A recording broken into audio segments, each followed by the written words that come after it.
Hey guys, my name is Drew Solis420. I'm part of the support team here at Trick, and today I'm just going to be making a walkthrough, install, and user guide video for Trick.io Supreme Bot. Thank you for choosing Trick for all your Supreme needs, and hopefully this will teach you guys whether you're brand new or an experienced user of Trick, maybe something you didn't know before, answer any questions possible, and just make you feel more confident using the bot and hopefully heighten your chances at copying. So basically I'm just going to get right to it here. I'm going to dive right in. So I'm going to assume that if you're watching this video, you've already got your role activated in Discord and you're ripping and raring to go. So the first thing you're going to do is click on the Downloads tab within the Discord. And it's going to look like this. You'll see a few different versions here, or a video, and the download link for Node.js. So what you're going to do is you'll start just by downloading this version 3.0.2 or whatever is the latest at the time. Just go ahead and click it, and it'll open up this window on your internet browser. So it should start the download automatically. If it doesn't, just go ahead and click it and start the download. Once the download has completed, you'll open up whatever program you use to unzip files within Windows. You'll choose where you want to extract the entirety of the download to.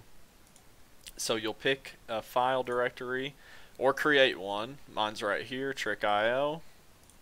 And you just extract it all to that one directory. Every file has to be extracted to the same file directory, and they have to stay there. When it's all extracted correctly, it's going to look like this. You'll be able to see all the different files right here, and the main Trick program will be located right there. You have to open it from this file directory every single time you use it.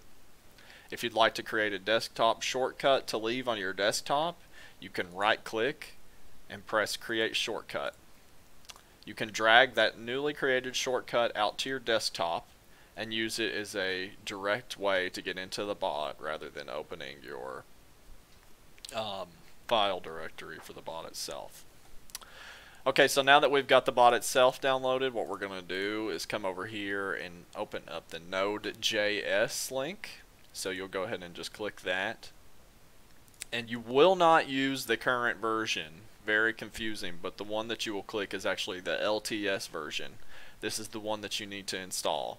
So basically you'll just click that, it'll start downloading, and you just go through the install process. You can actually see a video that Fanny made in the download section right behind this right here. This is it. This covers how to install the bot in depth.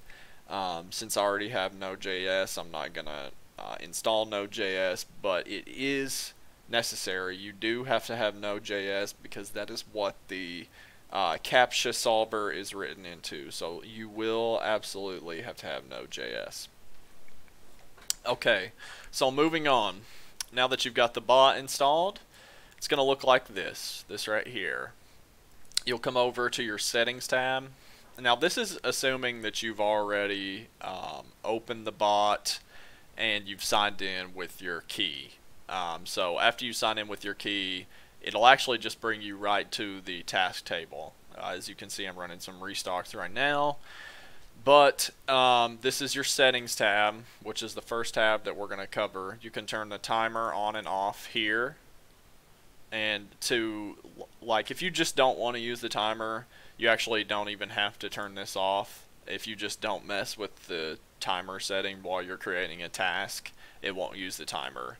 But if you do set the timer and you need to use the timer, you'll have to make sure that is on, and then you can set it as you're creating a task, and that's something that we'll cover in just a second.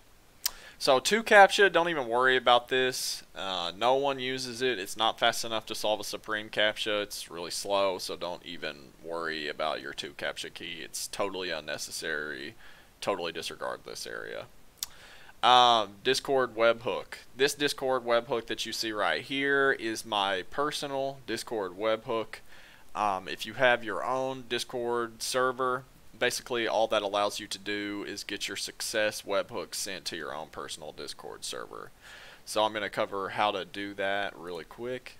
So basically what you'll do is you'll come to your own personal Discord, You can see I've got mine right here.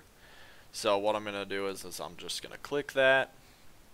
I'm going to click this channel setting here, and I'll click webhooks, and then on the to the right of this you will be able to set up a new webhook, and you'll also be able to copy and paste your webhook into this part of the bot. So after you copy and paste your webhook right there, you'll just press save. Okay, moving forward, this is going to be your proxy tab. And personally, I never use proxies, but if you're using a server, pretty much anybody using a server is going to be who's using proxies. If you have a really slow home connection, maybe a proxy would be faster for you, so maybe you'll use proxies in that case. But basically, you can either paste, like if you copy and paste a list of proxies, you can just press paste right here and it'll paste it if you've already got it copied. Or you can press load proxies, and what this does is it allows you to go and find a .text file with let's say that you've got a list of proxies from your proxy provider. What you would do is create a .text file with them all copied and pasted into it, and then you would go and find that .text file and open it in this bot just by pressing load proxies, finding it, and loading it. All your proxies will be listed right here, and from here you can hit test proxies or save proxies and find your how fast your ping is on the proxies and save them for use in your profiles. Alright, so the next tab that we're going to cover is the profile tab. From the profile tab, basically, I'll show you my test profile. You'll just want to fill out all these fields like you would on Supreme. So you can name the profile here. You're going to want to make it something different from all your other profiles, so you know which card and which address you're using on that profile, and you don't have to constantly go and look. You'll put your full name here. That's going to be first, and your surname. You'll come down here. Obviously, you'll input your email address here, phone number, address line 1 and 2. So if you have an apartment number, house number, suite number, something like that, you can either choose to put it in the top if it'll fit, or you can come on down here and put it in address line 2. Here's your city, zip code, country, all 4 different country codes here along with the US state. And here's your card. This is like the most important part of the profile section. The rest is pretty self-explanatory, but this part here is something you don't want to mess up. If you're using a Visa, you will space your card 4 by 4, so it'll be 4 digits here, 4 digits here, 4 digits here, 4 digits here, with a space in between each grouping of 4 digits. And it's going to be the same for MasterCard as well. American Express, it uses a different grouping number, so what you're going to do is you're going to want to look at that card if you're using an American Express and type it into this field just as you see it on that card. Expiration date, the month, you'll always use 2 digits, and the year, you'll always use 4 digits. CVV listed here. So when you're satisfied with how your profile looks, you'll just press save, and they'll be listed in this right hand field here in descending order. So all that's pretty easy. You guys feeling pretty good so far? We're about to step up the difficulty just barely here. So now we're going to cover how to make a task. If you watched my last video, I covered how to make a task using a variant ID. Regrettably, right after that video came out, before anybody even got to benefit from it, the variant IDs were patched. So kind of disregard this. It'll probably go away eventually now that variants don't even work anymore. There's not even any use for it. So you'll just go ahead and click keywords, and you'll be met with a menu here. Not even much to this. It's not confusing at all. So just get ready for this.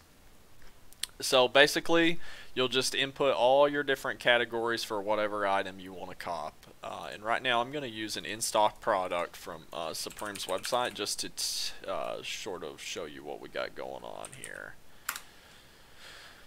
Alright, Let's pick out this little shirt right here. That looks pretty nice, don't you guys think? Okay, so let's say that I was going to go for that HQ stripe short sleeve top on a drop.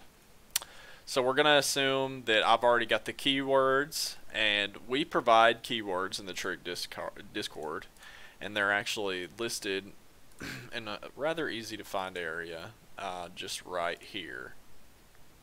Let's see here. There they are. So Aiden is nice enough to come up with our keywords weekly, and they're always posted right here along with their category. So let's just assume that I'm getting my keywords from that list right there.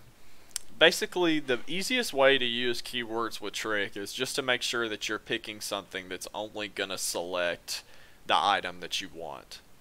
So it could, with this item, it could be something as easy as HQ. Or we could just do stripe. So that's the first thing that I'm going to add is my keyword. Now, right off the bat, there's something that you have to be very careful with. With your keywords, they have to be capitalized. It has to look exactly like it does on the Supreme Web Store. This bot finds keywords really well, but if you don't have it capitalized, it will continue to search and it won't find the right keyword. It won't just pick up the text letters. It needs it to be spot on. So you need to capitalize whatever keyword you decide to go with. And just to show you how that works, HQ, I'm going to do that because it has to look, like I just said, it has to look exactly however it's capitalized on Supreme. So I'm going to double capitalize this one. But if I wanted to just go by stripe, I'd just use stripe. But that S has to be capitalized. But just for, you know, your viewer purpose, I'm going to show you HQ because that one's kind of weird, and I'm just going to show you that it'll work. We're just going to press add. So that's going to add that keyword right there. And whenever you make the task, it'll put it into the task table. So what we're going to do is we're going to select the correct category for that item, which is tops and sweaters. We're going to write in the color, which is tan. And your colors also have to be capitalized correctly. So in this case, just like it is on Supreme's website, I'm going to do capital T, T-A-N, tan. I'm going to select my size, which is right here in the drop-down menu. I'm going to select my test profile because I'm just showing you how this works, not trying to actually buy this. And I'm going to set my CAPTCHA solution to manual. Now, regrettably, bypass is patched. If you're watching this right now, the date is November 5th, 2018. Bypass does not work. We found this out last week during the Storm ET restock, just as every other bot developer did. Bypass is broken. It does not work. No bot has bypass. We don't have bypass. You have to send a CAPTCHA token. So what that means is you're basically praying for a one-click CAPTCHA. And honestly, they're not all that hard to get. But what that means is that you have to have a Google account that's fairly old. There are places that you can buy older Chrome accounts and Gmail accounts, but basically it has to be an older Gmail account for you to get a one-click, and that's just how it works right now. Lots of people don't like that. I know there's a lot of you that go to like regular grade school, high school. I'm fucking old. I'm 26 years old, but I know that there's a lot of you young guys out there that really hate this. I'm really sorry, but every bot's dealing with the same thing right now, and at least we have an auto-click CAPTCHA solver. So if you're lucky enough to get one-clicks, it'll click for you. It'll work just like Bypass did in the past. But for now, it's manual CAPTCHA, and I'm going to show you guys how to use the solver today as well. So since we're going to be using the solver, I'm also going to turn auto retry off, so it does one task doesn't just wreck all my one-clicks in case it goes payment failed. We're going to set the checkout delay to 3 seconds. I'm a big proponent of the 3-second delay setting. I've done lots and lots and lots of testing on different connections, different computers. I've tested a lot. 3 seconds is the safest, and pretty much will always result in you copying something, is what I've come to find. If you set it lower, like let's say 2.5, you run a much higher risk of getting a decline. And on my end, personally, if I run 2.5, I'll get declined 100% of the time. But that's because I'm working with a gigabit connection and like a 2 ms ping. So it might be different for you. Also, I'm going to set this to mobile. In 3.0.2, it will probably change in the future, but mobile is just a little bit more reliable. There's one or two bugs with desktop, and I just prefer mobile right now. Mobile works faster. The stock usually loads in first. I just recommend mobile for tasks as things stand right now. Also, if you had saved any proxies from the proxy menu, they're all going to be listed right here. But basically what we're going to do is we're going to go ahead and save this task. And now that we've created a task, we're going to come out to the task table where this task will be listed. So I'm going to show you guys how to go ahead and run your tasks. And this is the captcha solver that I'm dragging in right now. Basically what is going to happen and how to use the captcha solver is that you will click this icon here in the top, which is actually a captcha icon, which you can see here. But once you click that, after you've installed Node.js, and this is very important, guys, Node.js is necessary to use the solver. So you do have to have that installed, not just the bot. You have to have Node.js installed as well, which was covered in the beginning of the video. So, once you're all ready to go, you've got everything installed, you click the solver. It will bring up this window initially. This is the only window that you'll see. So what you'll do is with that window, you'll immediately come out and click Google Login. And from there you can click Authenticate Account. Mine's already authenticated, so I'm not going to click it again. But basically what that does is it saves your Google info. And after you sign in and you do the two-step verification on your phone and all that, it's going to bring up a YouTube window. And it'll act like it's signed in to YouTube on that small little window.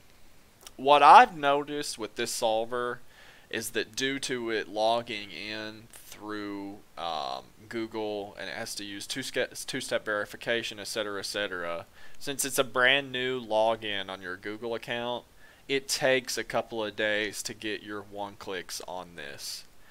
And from what I have observed, you only have to sign in to this solver one time. And it's even if you update the bot, since it's actually through Node.js, it's actually saved through Node.js somehow is what I assume. I've updated the bot many times and have never had to necessarily re-authenticate my account, and I can still get my one-clicks.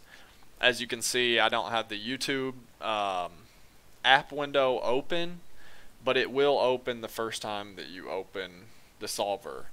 My recommendation is to open the solver, sign into your Google account on like a Monday before the drop, or like a Tuesday at the latest before the drop. Get your account authenticated as fast as you can.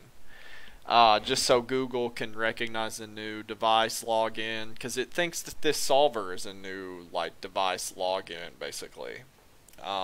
So it just wants to get authenticated with that. It wants to get familiar with it.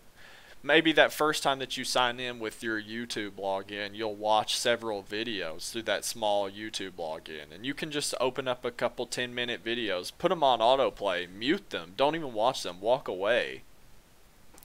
But definitely authenticate that account.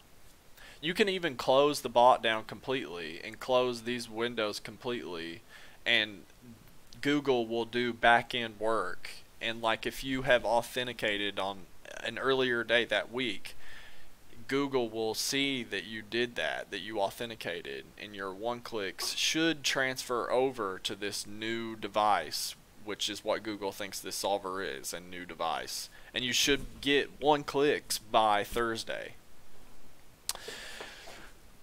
But bearing in mind, the solver is very, very finicky, and you have to use it properly or it's not going to work at all.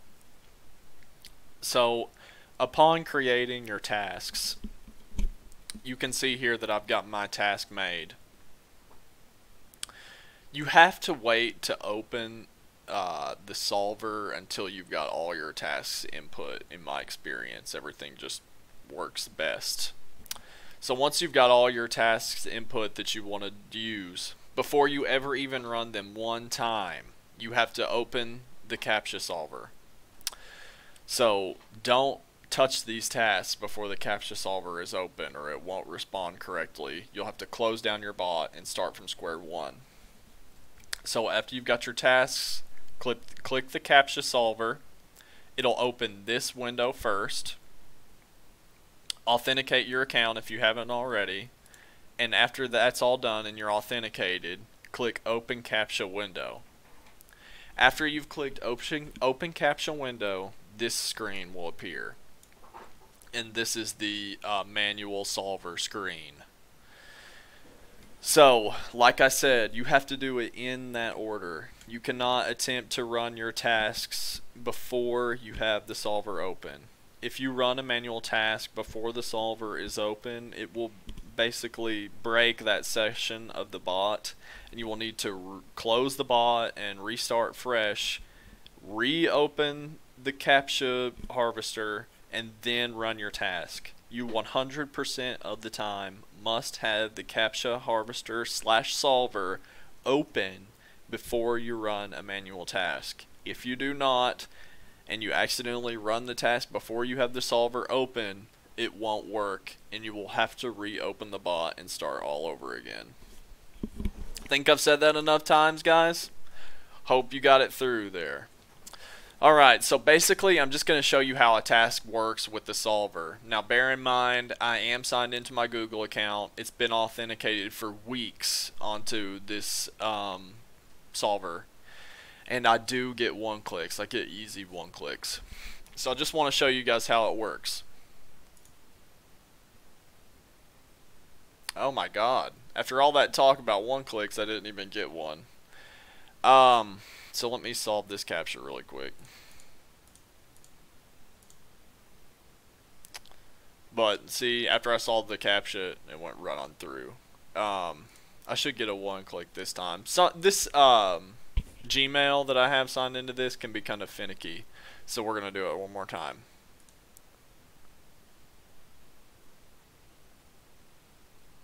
See, as you saw there, it clicked it itself that time.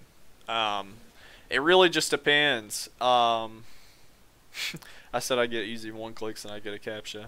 But yeah, that's just how it works. You might get a CAPTCHA sometimes, you might not get a CAPTCHA the next.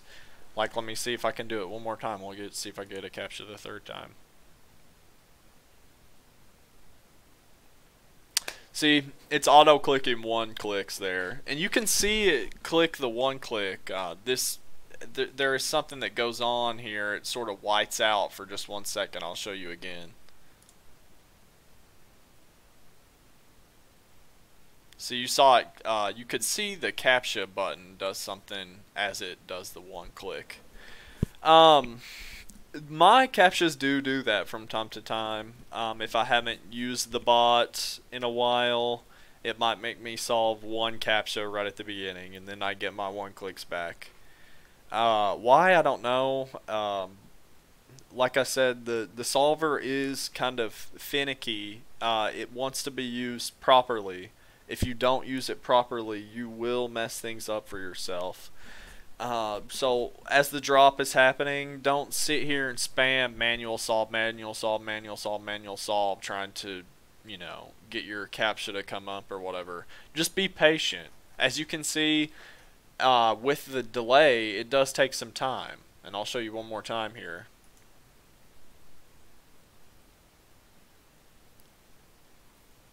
It waits the 3 seconds and then sends the CAPTCHA token.